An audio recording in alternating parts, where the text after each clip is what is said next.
Do you guys think skateboarding is dying? I've noticed around here at my local skate park and even the bigger cities close by, there's just not as many people skateboarding as there used to be. A lot of people I know that used to skate all the time haven't skated in years. I know there was a big boom in skateboarding around 2020. There was something going on, you know, where the government didn't want us to have jobs. And a lot of people started skating during that time. But I feel like it's kind of fallen off lately.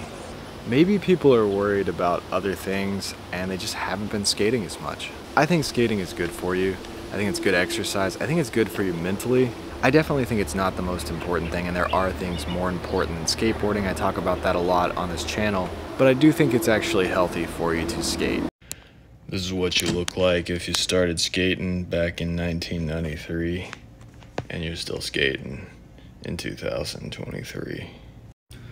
Also, a lot of the skaters are getting old.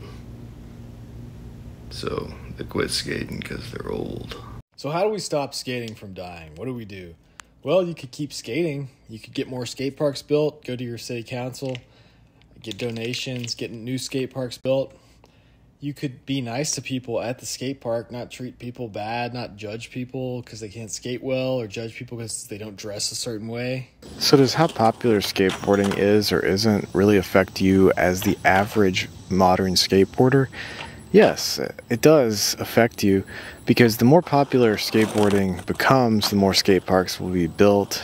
The less popular, the less skate parks will be built. Having a new place to skate definitely inspires you to skate more. I know when a new skate park's built, or when I go to a different skate park that I haven't been to before, it definitely inspires me and makes me want to skate a lot more. Skateboarding has risen and fallen many times in history, but during the last big rise in the early 2000s, a lot of skate parks were built. And a lot of those skate parks are falling apart now, and nobody's really skating at them, which causes the city to think maybe we should just tear this down, maybe we shouldn't even redo this, it's not worth it, no one uses it. Also, when skateboarding is popular, you'll see new products made, like these new shaped boards from PAL with Andy Anderson's name on them, new technologies.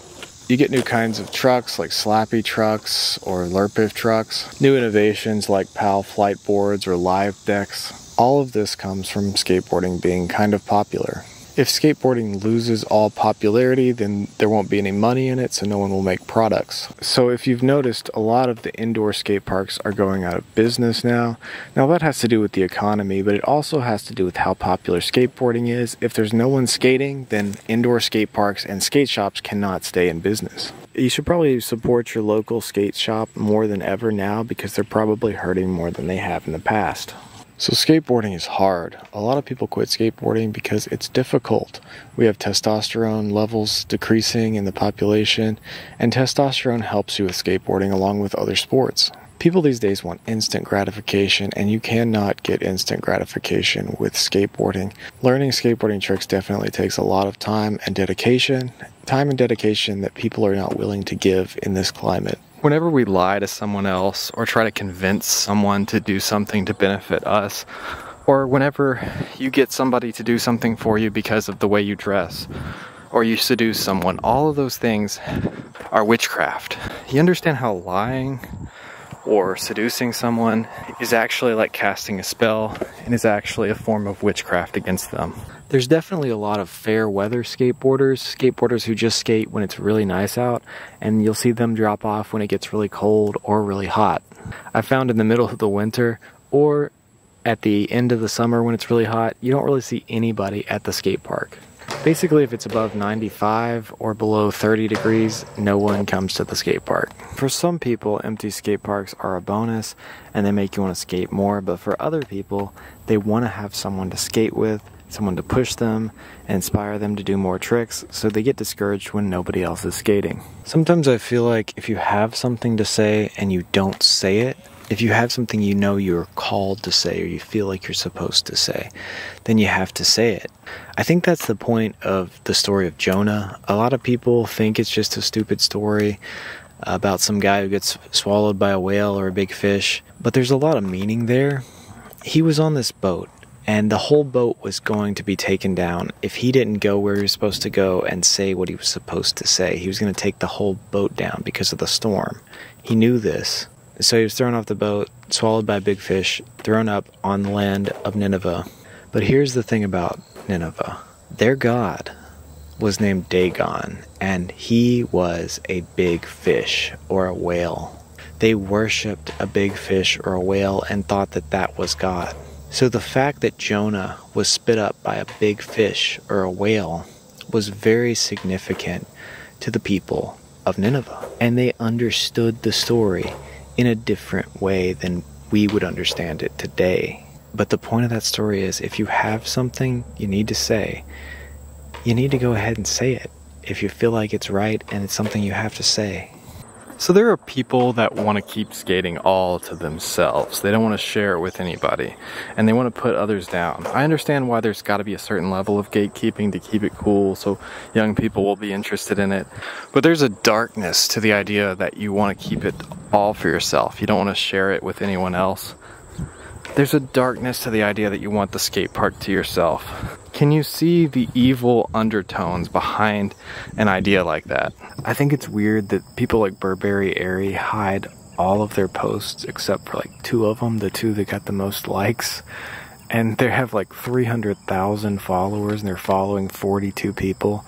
Don't you think that's kind of cringy? Like, you're like, yeah, look how cool I am. I'm only following 42 people and I only have 2 posts, but I have 300,000 followers. Like, this guy's kind of cringy. You know somebody's really insecure when they delete their own posts and they only have a few posts on their Instagram. That is a sure sign of a super insecure person. Does anybody else think the singer from Guided by Voices looks like Tucker Carlson? Like, watch that teenage FBI video and tell me that's not Tucker Carlson as a young man singing that song. So I don't remember what this video is supposed to be about. I've totally forgotten. So after laying out in the woods on a bed and listening to some of the Diary of Anne Frank, I understand Neutral Milk Hotel's Airplane Over the Sea album a little bit better.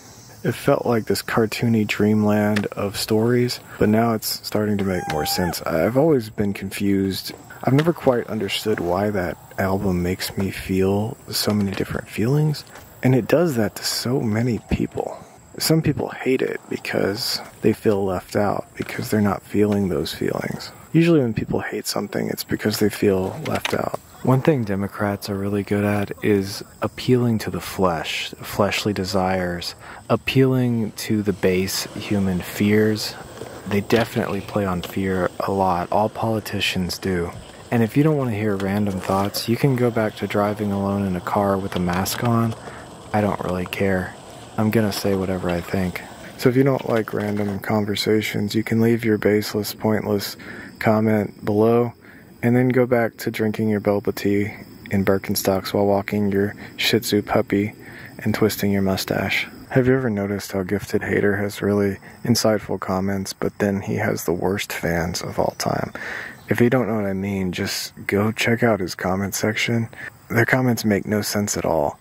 And then they go and attack whoever he talks about in the video and leave a bunch of comments on their page. It's like an army of 9-year-olds. The comments I get from Gifted Hater fans are some of the dumbest comments I've ever seen. They remind me of those guys in the city that used to call everybody abusers, and they used to virtue signal and post on the internet about how they were the only good guy that wasn't an abuser. I don't mean to sound like Joe Pera right now, but I'm laying on a bed in the woods, and it makes me kind of sound like that accidentally. I'm just out here waiting to be eaten by a mountain lion, honestly.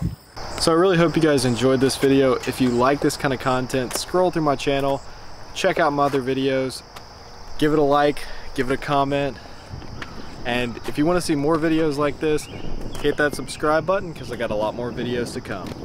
Thanks for watching.